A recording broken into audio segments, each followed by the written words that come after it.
और हमारे साथ इस वक्त बीजेपी प्रवक्ता मनीष शुक्ला और डॉक्टर अजीज खान समाजवादी पार्टी के प्रवक्ता दोनों मौजूद हैं। सबसे पहले मैं अजीज खान के पास आती हूं। अजीज खान, जो ये पोस्टर वॉर छिड़ गया है उपचुनाव में, क्या ये पोस्टर्स के जरिए ही नैया पार करने की कोशिश है?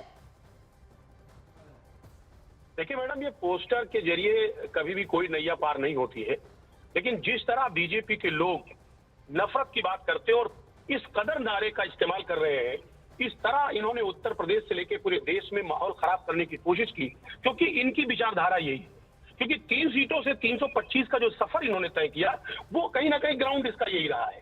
तो आज जो समाजवादी पार्टी जिस तरह पोस्टर लगा रही है, उसका मकसद सिर्फ यही है कि इस तरीके की मानसिकता के लोगों को रोकना, क्योंकि ये बटोगे कटोगे और तमाम तरीके के इस तरीके से नैरेटिव सेट करने की कोशिश कर रहे हैं। लेकिन जनता इस बात को जानती है कि ना हम बटेंगे और ना हम कटेंगे। ये हम पीडीए के लोग हैं। 2027 में ऐसे नफरती लोगों को उत्तर प्रदेश से उखाड़ फेंकेंगे। ये समाजवादी पार्टी की सोच है, पीडीए की सोच है, उत्तर प्रदेश से लेकर देश की जनता की सोच है। हकीकत ये है कि बीजेपी ने हमेशा नफरत पैदा किया। काम की बात ये नहीं करते, ना ये विकास की बात करेंगे, ना ये महंगाई की बात करेंगे, ना बेरोजगारी की बात करेंगे। सिर्फ और सिर्फ ये सिर्फ नफरत फैलाने की बात करेंगे। इसलिए तमाम जी मनीष जी, मैं आपसे इस पर रिएक्शन लूंगी, लेकिन डॉक्टर अजीज खान से एक सवाल है। वो कह रहे हैं कि नहीं नहीं, ये लोग ऐसी राजनीति करते हैं, ये पोस्टर ये लगाते हैं। 26 अगस्त का बयान है अजीज साहब, ये 26 अगस्त का।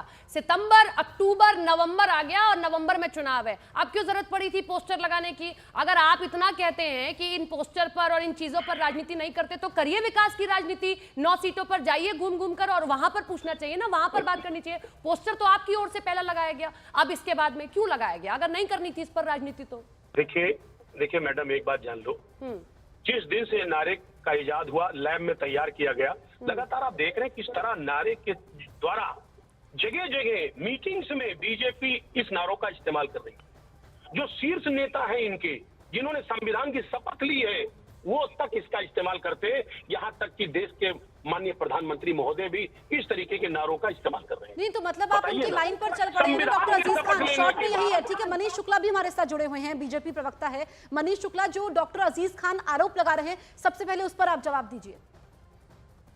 देखिए, बटोगे तो कटोगे, इस नारे ने जन जागरण का काम किया है। और संविधान की शपथ आखिर क्यों लेता है कोई? जिससे देश बटे न, देश का स्वाभिमान अभिमान बढ़े और वो एक होकर पूरे विश्व में उसकी हनक कायम हो। मैं तो आश्चर्यचकित हूं कि आखिर ये लोग बटने की वकालत क्यों कर रहे हैं। इतिहास गवाह है कि जब जब देश जाति और धर्म के आधार पर बटा, चाहे 1947 हो, चाहे बांग्लादेश और पाकिस्तान जब बटा, तो कटा ही तो कटा। अगर आप जनसंख्या उठाकर देख लीजिए बांग्लादेश और पाकिस्तान में वहां के अल्पसंख्यकों की, तो 47 में क्या संख्या थी, बाद में क्या संख्या है। तो मुझे तो समाजवादी पार्टी, कांग्रेस, इंडी गठबंधन के तमाम नेताओं पर तरस आ रहा है कि टीवी चैनलों पर बैठकर ये बटने की वकालत कर रहे हैं और तोहमत उस पर लगा रहे हैं जो कह रहा है कि बटिए एक रहिए और नेक रहिए। देखिए मैडम, ऐसा है, देखिए मनीष भाई ने ये नहीं बताया कि आखिर बटने की बातें कर ही क्यों रहे हैं। ये क्यों नहीं कहते जुड़ेंगे तो जीतेंगे? ये जोड़ने की बात क्यों नहीं करते? ये क्यों नहीं कहते सब आपसी मुत्तहिद रहो और एक साथ रहो और एक साथ पूरा देश रहे? आखिर ये देश को तोड़ने की बात क्यों करते? आखिर ये बटने की बात किसको कर रहे हैं? कौन बट रहा है यहाँ पे? किस कौम की बटने की बात हो रही है? आखिर इस बात को क्लियर क्यों नहीं करते? ये तस्वीर क्लियर क्यों नहीं करते? कहीं ना कहीं मन में शंका है। ये देश को बांटने का ये भी एक तरीका है। अरे हम तो नारा दे रहे हैं, जुड़ेंगे तो जीतेंगे, देश मुत्तहिद है, देश एक साथ है, हिंदू मुसलमान सिख ईसाई एक साथ है। और हम तो ये कहते हैं, समाजवादी पार्टी ये कह रही है, माननीय अखिलेश यादव कहते हैं कि हिंदू मुस्लिम साथ रहेगा, तो एकता का राज चलेगा। एक बात हम तो एकता की बात करते हैं। अच्छा अजीज साहब, एक बात बताइए, ये बताइए, अगर इतनी बात है तो जब बांग्लादेश में हिंदुओं पे हो रहा था, तो अगर आपके नेता कुछ बोल देते तो क्या बुरा था भाई? यहीं से क्लियर हो जाता, आपका मैसेज क्लियर हो जाता कि भाई वहां हिंदुओं के साथ इतना कुछ हो रहा है, हम भी हिंदुओं के साथ खड़े हुए हैं। लेकिन किसी ने कुछ नहीं बोला। सर, आपके यहाँ से प्रतिक्रिया ही नहीं आई किसी की भी। लेकिन अगर किसी पर एनकाउंटर पे कार्रवाई हो जाए तो वहां से प्रतिक्रिया आ जाती है। तो सर फिर तो कहा जाएगा ना सर। मैडम, मैं ये कह रहा था, चश्मा बदलिए। किस किसका? नेता ने स्टेटमेंट नहीं दिया? किसका? नेता ने स्टेटमेंट नहीं दिया? मनीष जी जवाब देंगे। मनीष जी कह रहे थे ये बात, मैं आ रहा हूँ। मनीष जी कह रहे थे ना ये बात, मनीष जी जवाब देंगे। किसने नेता ने दिया? हमारे नेता ने हमेशा वकालत किया और ये कहा माननीय अखिलेश यादव ने कि हम समाजवादी विचारधारा के लोग हैं, सामाजिक हितों की समरसता बचाए रखने वाले लोग हैं और इस देश में हिंदू और मुसलमान एक साथ रहा है, एक साथ रहेगा और कहीं पर भी मनीष चाहे वो शुक्ला कुछ बोल रहे मुसलमान हो हैं। चाहे अजीज हिंदू खान, हो, अब पूरी दुनिया आप में। रुकिए, मनीष शुक्ला को भी सुन लेते हैं। मैं जवाब दूंगा। देखिए, एक तो ये नारा जिस उद्देश्य से आया था वो अपने लक्ष्य को उसने प्राप्त किया। जिस तरीके से बिलबिलाहट है, हताशा व्याप्त हुई समाजवादी पार्टी में, और अखिलेश यादव को रोज सुबह उठ के एक ट्वीट करना पड़ता है इस नारे के खिलाफ, उससे स्पष्ट है कि हमने जो एजेंडा उठाया था वो पूरा हुआ है। और मैं बताऊं, लोकसभा चुनाव के बाद सरयू यमुना गंगा में बड़ा पानी बह गया। मोहित खान के मामले में निषाद समाज की लड़की के बयान को सही न मानते हुए अखिलेश यादव ने डीएनए टेस्ट की मांग की।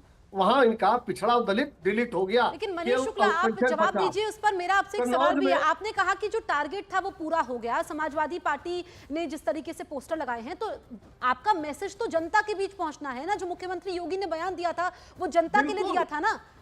सिर्फ समाजवादी पार्टी उस पर पोस्टर लगा दे, उस पर वार पलटवार शुरू हो जाए, यही तक तो सिर्फ आपका संदेश नहीं था ना। नहीं, पोस्टर कौन लगा रहा है?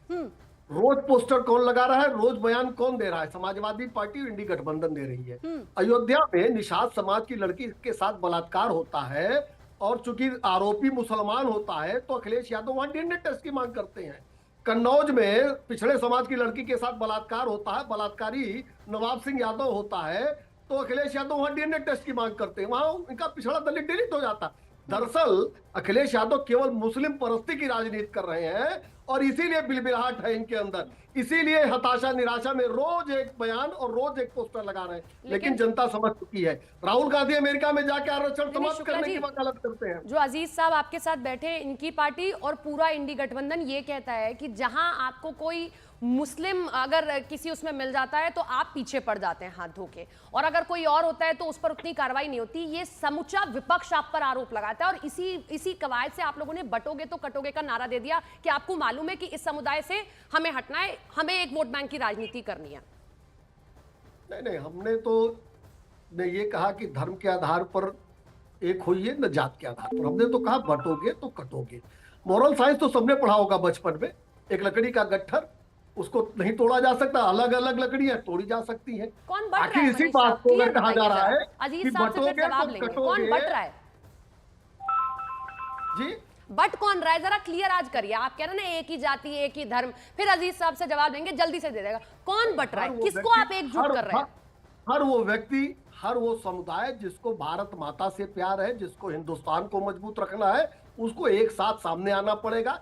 ये जो केवल और केवल मुस्लिम परस्ती की राजनीति करने वाले लोग हैं, वोट बैंक की राजनीति करने वाले लोग हैं, जो लोग केवल और केवल अपने परिवार का फायदा पहुंचाने वाले लोग हैं, आप देखिएगा जो लोग ये काम कर रहे हैं वो सब परिवारवादी ठीक है मनीष पार्टी। शुक्ला, हम अजीज खान से भी जवाब ले लेते हैं। आपने काफी बोला है अजीज खान, क्योंकि आप लोगों पर आरोप लगते हैं, आप लोग बीजेपी पर आरोप लगाते हैं कि ये एक समुदाय की राजनीति करते हैं।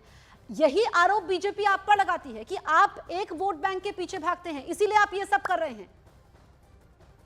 जी, तो तीन बड़ी इंपॉर्टेंट बात है। ये कहते हैं बटोगे तो कटोगे। मैं जानना चाह रहा हूं कि अभी विकास नगर लखनऊ में अमन गौतम की कस्टोडियल डेथ हुई, पुलिस ने पकड़ा और जान से मार दिया। पुलिस वाला जेल में है। कम्युनिटी का सच था। एक मिनट सुनिए सर, पुलिस वाला जेल सुनिए में ना है। मेरी बात। कस्टोडियल पुलिस वाला जेल में है, कार्रवाई नहीं हुई, आप सब